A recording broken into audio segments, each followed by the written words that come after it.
Hi guys, here you go. Let us know if you can see us. Let me just refresh. You do see me looking down at my screen like this. Yes, we are. It's just checking it on my phone. So hi, how you going? So we have Sarah here. We've just come off another interview, and I like scaring Sarah and not telling her what I'm going to ask her, basically. Amy in suspense.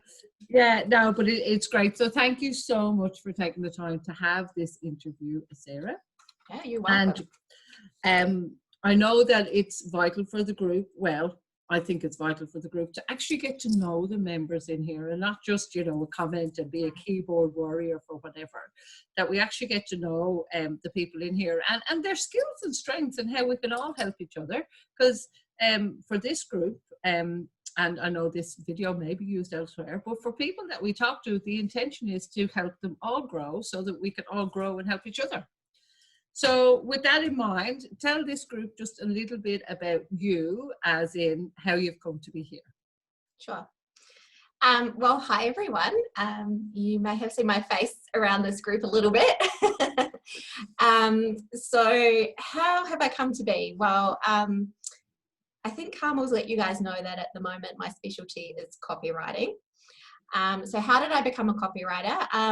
I went through university. I got a professional degree, not in copywriting. It was in a design. So I actually came out as a landscape architect. Unfortunately, graduated into not the best climate when it turned out sort of around the last recession. So really struggled to get that permanent full-time work that I really wanted. I thought I wanted to work my way up and become an amazing landscape architect. Obviously it was in New Zealand. That's where my funny accent comes from. So ended up working a lot of part-time jobs there, both in my profession and then having to top up income with some hospitality work. I worked as a receptionist. So it was really mucky time. And this would have been mid to late 20s. In the end, I came over to Perth. There was apparently better pay over here. My older sister was here. But again, I got trapped in casual work and not being able to get my foot in the door in a professional sense. So really struggled with that. Ended up thinking, right, I'm going to have to go out on my own. I need to start my own business, but I don't know how to do it. I was so scared, didn't even know where to start. Ended up being connected with a business mentor, Paul Council. You guys will also know him. He's in this group. So connected with him, and over a period of a couple of years, really started to explore my way forward in business, in some of the skills and talents that I had that maybe I could monetize easier than what I thought as a profession I was going to be doing. Started having to write, started getting into marketing, learning about copywriting, learning about online business. Because at that stage I thought I was still going to do landscape design. So I started building up my own website and doing that. And then suddenly realized that I really loved the creation side of online business. I love writing the copy for websites. I love learning about building websites. And I loved all these moving pieces of marketing. And it was from there that we sort of realized that I might have had a bit of a talent around this writing thing. And it went from there. And picked up some client work, and it's just sort of been evolving ever since. So that's awesome. My backstory. Thank you. And so putting in a nutshell, who are you today? I don't know if I can put that in a nutshell. Let's try. Let's give it a go. Oh, look. Well, I mean, at the moment, what I do is I like to actually teach. So the next phase of Sarah's business life is going to be teaching. So teaching how people can learn to write better themselves so that they can earn a better revenue within their own business. So as much as I do take on some client work, I really want to get into the online course space, online membership space, and actually create an amazing hub around copywriting for people starting up, people in their own business, solopreneurs, all those people out there who need to get their message straight and message that converts. So that's where I'm headed. Cool. How did it feel when you got to the point of where you are today in your business? Like, how did that feel? It's been a roller coaster. Let's I'm not be going to honest. lie and say it's been roses the whole time.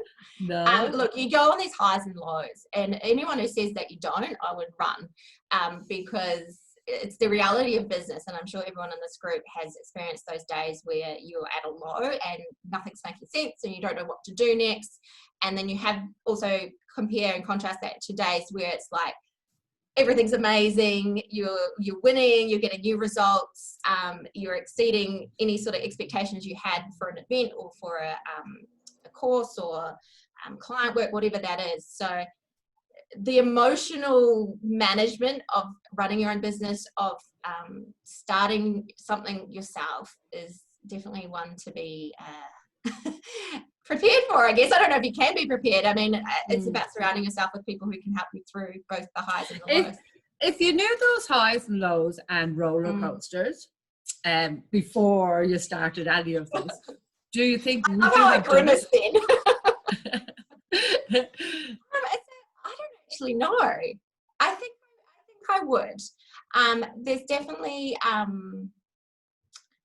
there's been times when I've been pretty ready to throw my hands up, and the allure of going back to full-time or casual work, whatever that is. I mean, I've really just come out of that transition space in the last 1 or 2 years where I no longer rely on some part-time income.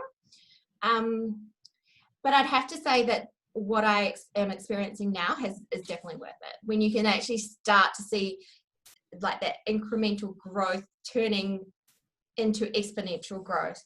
So if you think of like an exponential curve, it takes time to get along that bottom where you can have your lowest days or you feel like that struggle, and then suddenly you hit this point and it's like you're just hitting that curve and things are starting to take off.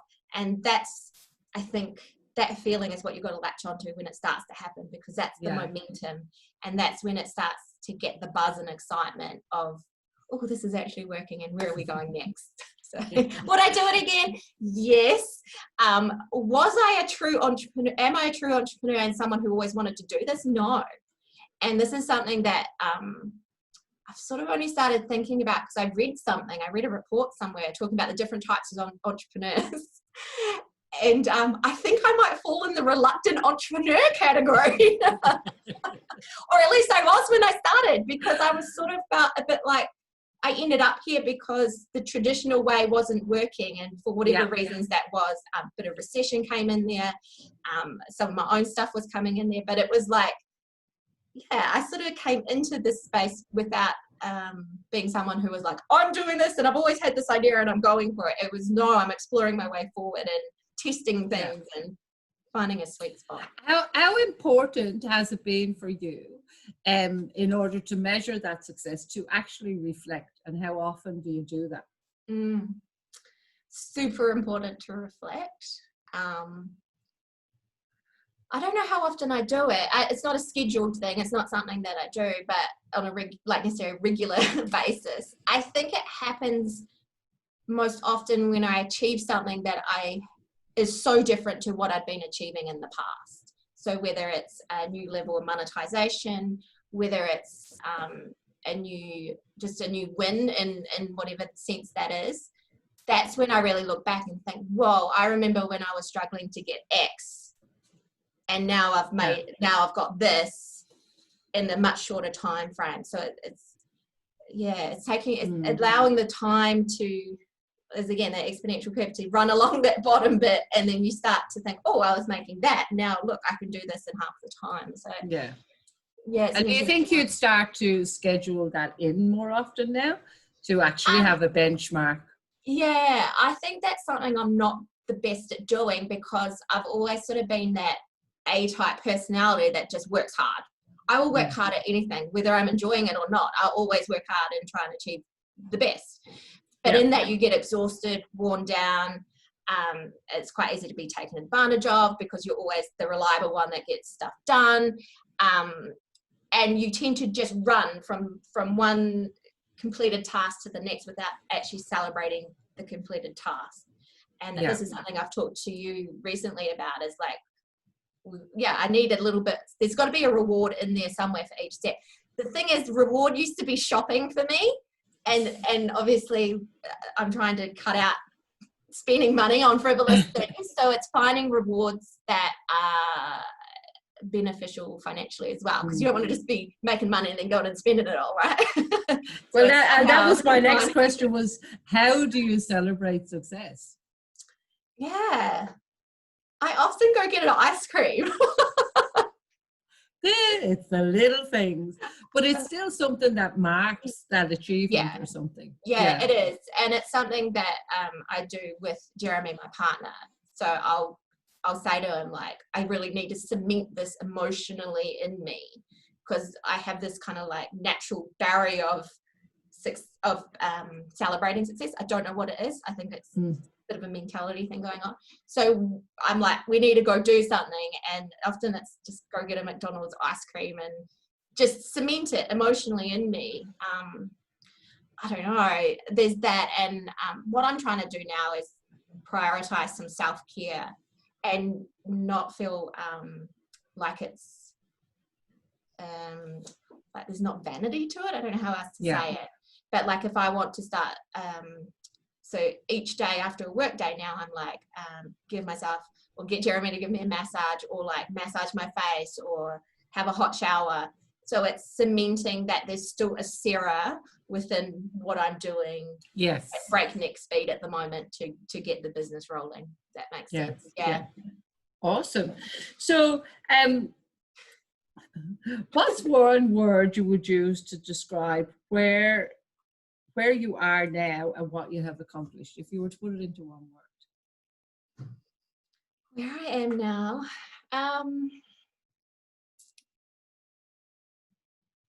I think where I am now is I don't even know. Let me think about this. I think I'm still in exploration. And that is something that my mentor has encouraged me to stay in, is explore your way forward. So right now I feel like I'm at my second sort of launch pad zone. So I had my initial one, which was coming in, learning all about marketing, copywriting, taking on my first clients, getting that first, couple of years under your belt. I feel like this year is like this new level from which the next part of success is going to be launched from.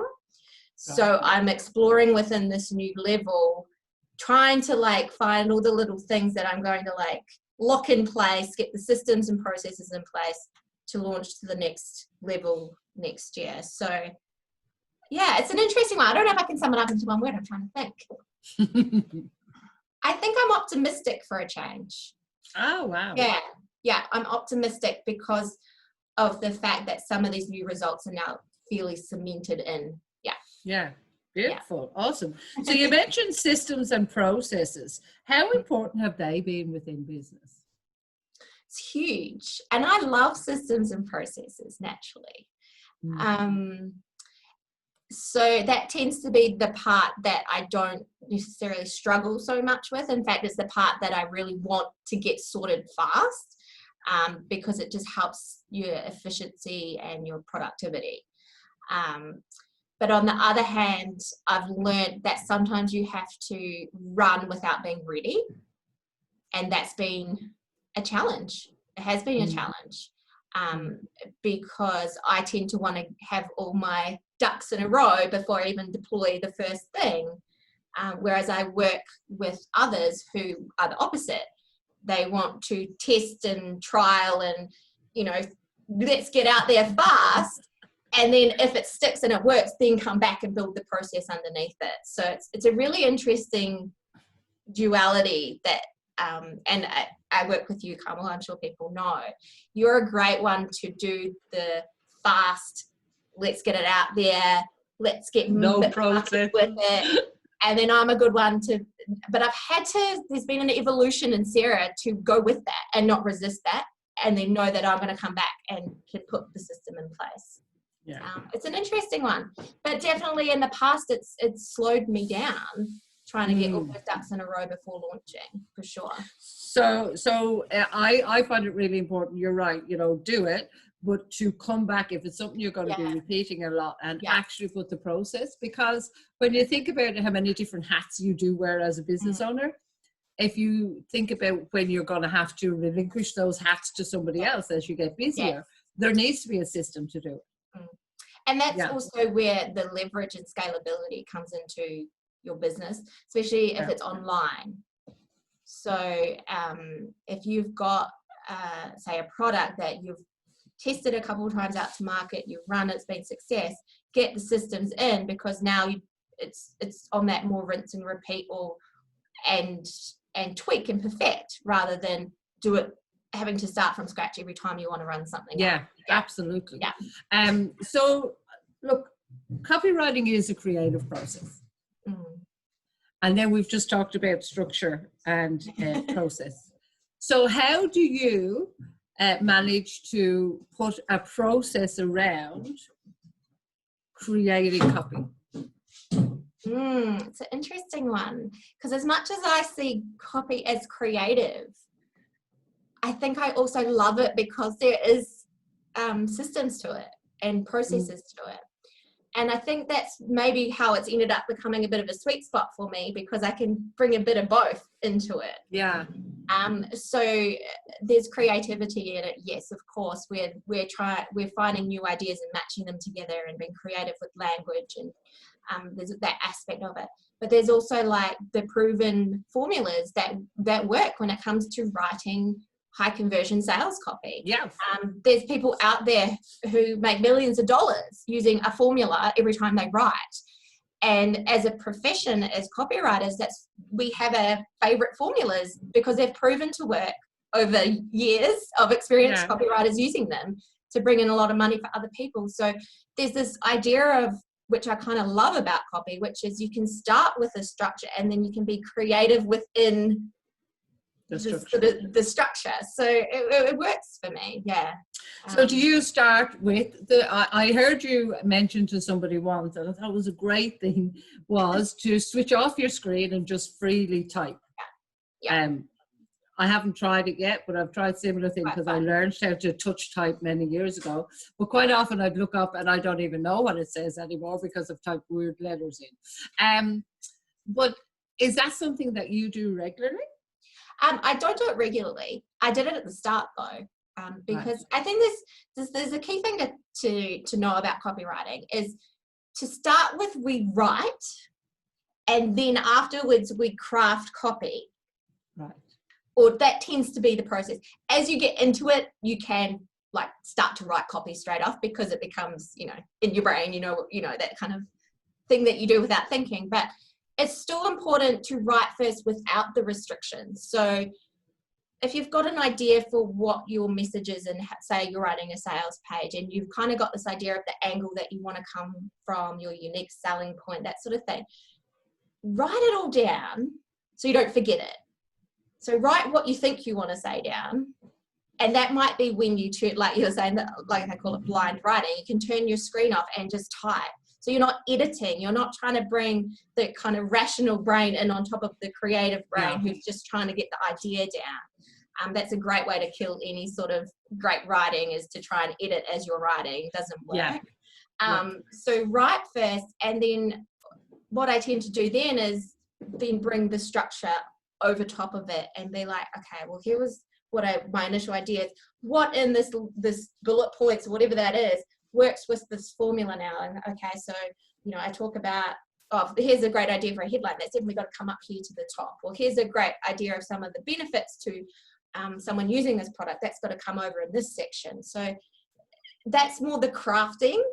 And so the editing sits on one side and the creative writing sits on the other. So it's sometimes an easier way for people who are just getting started to think about it.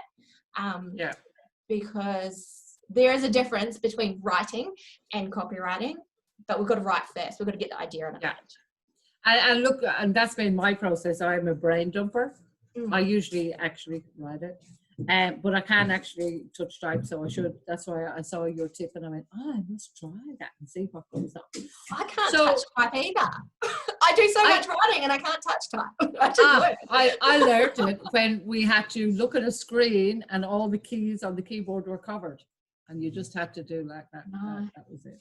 I can't remember ever. Back in the day. So what is something that people wouldn't know about Sarah? Oh, something that they wouldn't know is that I actually used to do downhill mountain biking as a Oh, teenager. I didn't even know that. I used to throw myself off mountains on a bike. Oh Yeah. my God.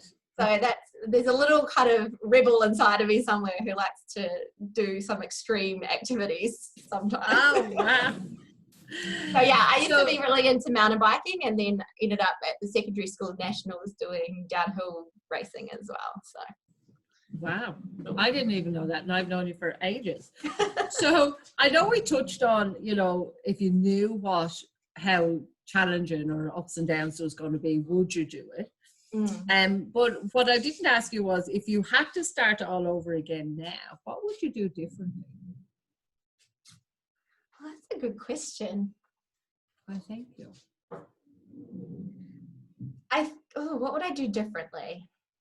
Would I be coming into it knowing everything that having the same experiences? Well, now that you know, you kind of go back and you go, oh, if I had done that differently, I would have sped it up, or I would have done this, or I would have made better choices, whatever. Yeah. I think it's very key to look at who you're working with and their motivators behind the project that you're working on.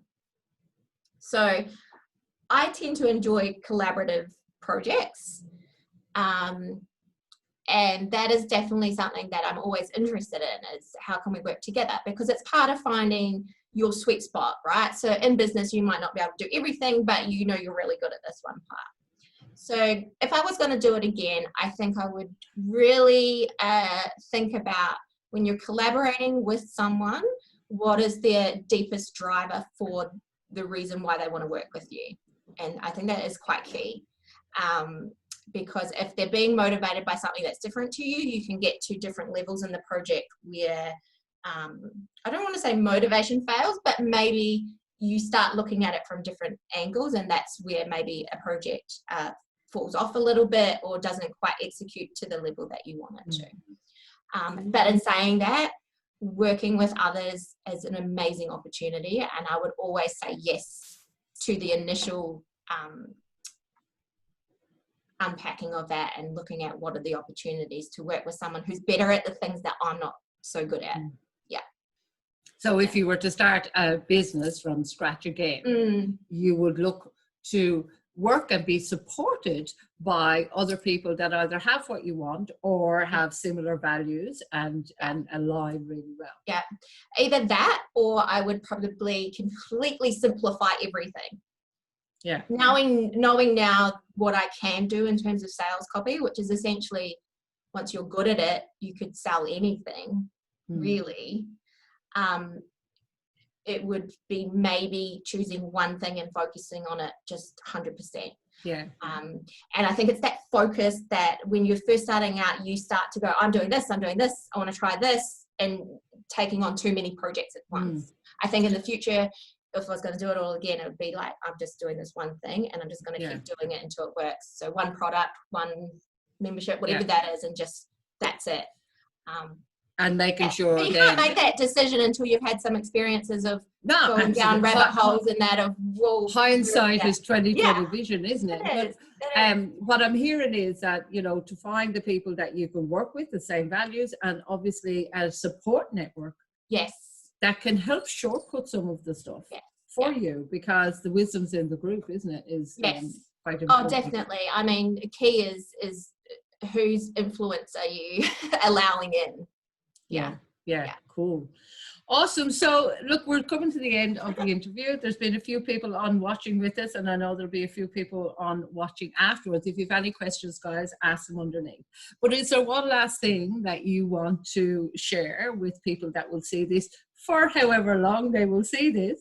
If there was one last tidbit that you could share for somebody that's sitting on the ledge going, I'm in business, but I'm getting a bit confused. What's one thing that you would like to leave them with that would help them?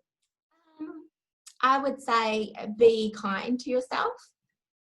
You don't know the answer because you just don't know. So go find someone who does. And I think that sometimes we get scared of asking for help or admitting that we're not understanding something or stuck with something. and you don't know what you don't know. So go find someone who might know or can refer you to someone who knows, because a lot of that, like I used to have a lot of anxiety and stress and fear, was around unknown. So the more that I could surround myself with some certainty, not everything can be certain, obviously growing a business, but if you need to go find someone who can help you cement some certainty or whatever that is, then that's key. Cool. Awesome. Thank you so much, Sarah. Now, guys, we will be interviewing other people. So every Monday in this group at 11:30 a.m. And we'll be meeting the members and having a chat. So I'll let you know who's next week during the week. So it's bye from me. See ya.